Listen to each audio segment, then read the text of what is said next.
ಬೆಂಗಳೂರಿನ ಯಲಹಂಕ ಬಳಿಯ ಕೋಗಿಲು ಬಡಾವಣೆಯಲ್ಲಿ ಬುಲ್ಡೋಸರ್ಗೆ ಗುರಿಯಾದವರಿಗೆ ಮರುವಸತಿ ಕಲ್ಪಿಸಬಾರದು ಅಂತ ವಾದಿಸಿ ಬಿಜೆಪಿ ರಂಗಕ್ಕಿಳಿದಿದೆ.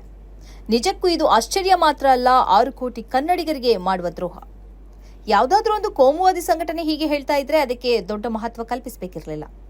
ಆದರೆ ವಿರೋಧ ಪಕ್ಷದ ನಾಯಕ ಆರ್ ಅಶೋಕ್ ಅವರೇ ಇಂತಹದೊಂದು ವಾದದೊಂದಿಗೆ ಕಾಣಿಸಿಕೊಂಡಿದ್ದಾರೆ. ರಾಜಕಾಲುವೆ ಒತ್ತುವರಿ ತೆರವು ಸಂತ್ರಸ್ತರಿಗೆ ಮನೆ ಕಟ್ಟಿಸಿ ಕೊಟ್ಟಿದ್ದೀರಾ ಅಂತ ಅವರು ಪ್ರಶ್ನಿಸಿದ್ದಾರೆ. ಅವರು ಹಿಂದೂಗಳು ಎಂದು ಅವರನ್ನ ನಿರ್ಲಕ್ಷಿಸಿದ್ದೀರಾ ಅಂತ ಪ್ರಶ್ನಿಸಿದ್ದಾರೆ.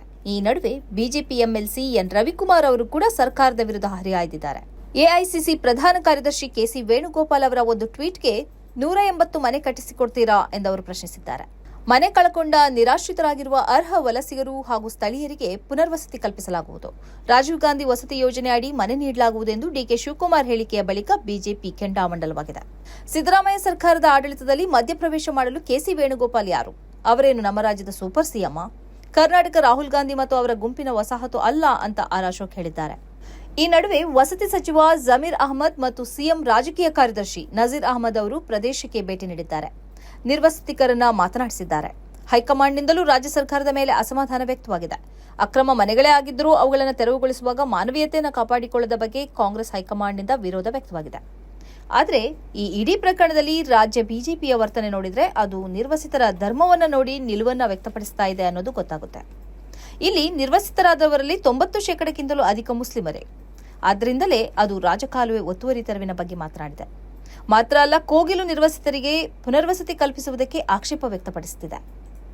ವ್ಯಕ್ತಿಯೊಬ್ಬ ಜನರಿಂದ ಹಣ ಸಂಗ್ರಹಿಸಿ ಸರ್ಕಾರಿ ಜಾಗದಲ್ಲಿ ಶೆಡ್ ನಿರ್ಮಿಸಿಕೊಳ್ಳಲು ಹೇಳಿದ್ದಾನೆ ಎಂಬ ಮಾಹಿತಿ ಇದೆ ಎಂದು ಮುಖ್ಯಮಂತ್ರಿ ಸಿದ್ದರಾಮಯ್ಯ ಅವರೇ ಹೇಳಿದ್ದಾರೆ. ಅಂದ್ರೆ ಕೋಗಿಲು ಸರ್ಕಾರಿ ಭೂಮಿಯಲ್ಲಿ ಮನೆ ಕಟ್ಟಿಸಿಕೊಂಡವರಲ್ಲಿ ಮುಗ್ಧತನ ಇದೆ, ಅವರನ್ನು ವಂಚಿಸಲಾಗಿದೆ. ನಿಮ್ಮ ಮನೆಯನ್ನು ಅಧಿಕೃತಗೊಳಿಸುವುದಾಗಿ ಮಧ್ಯವರ್ತಿ ಇವರನ್ನು ನಂಬಿಸಿ ಹಣ ಪಡ್ಕೊಂಡಿದ್ದಾನೆ ಎಂಬುದು ಮುಖ್ಯಮಂತ್ರಿ ಅವರ ಮಾತಿನ ಅರ್ಥ. ಈ ದಿಢೀರ್ ಬುಲ್ಡೋಸರ್ನಿಂದಾಗಿ ಸುಮಾರು 500ರಷ್ಟು ಮಕ್ಕಳ ವಿದ್ಯಾಭ್ಯಾಸಕ್ಕೆ ತೊಡಕಾಗಿದೆ. ಬೆಂಗಳೂರಿನ ಚಳಿಯಲ್ಲಿ ಮಕ್ಕಳು, ವೃದ್ಧರು, ಗರ್ಭಿಣಿಯರು ಬೀದಿ ಪಾಲಾಗಿದ್ದಾರೆ. ಇದು ಧರ್ಮ ನೋಡಿ ಮಾತನಾಡಬೇಕಾದ ಸಂಗತಿಯಲ್ಲ.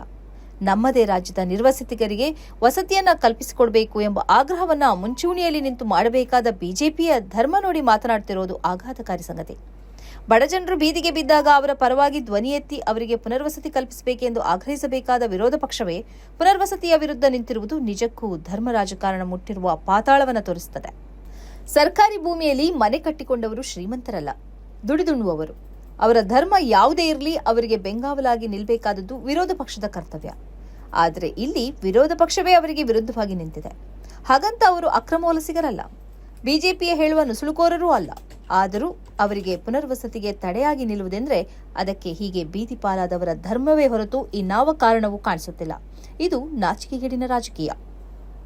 ಸ್ನೇಹಿತರೆ, ನಿಮ್ಮ ಅದ್ಭುತ ಬೆಂಬಲದಿಂದ ಸನ್ಮಾರ್ಗ ನ್ಯೂಸ್ ಚಾನೆಲ್ ಈಗ 2 ಲಕ್ಷ ಸಬ್ಸ್ಕ್ರೈಬರ್ಗಳನ್ನು ದಾಟಿದೆ. ಇದು ನಮ್ಮ ಯಶಸ್ಸಲ್ಲ, ಇದು ನಿಮ್ಮ ಯಶಸ್ಸು. ನಮ್ಮ ಮುಂದಿನ ಗುರಿ 4 ಲಕ್ಷ.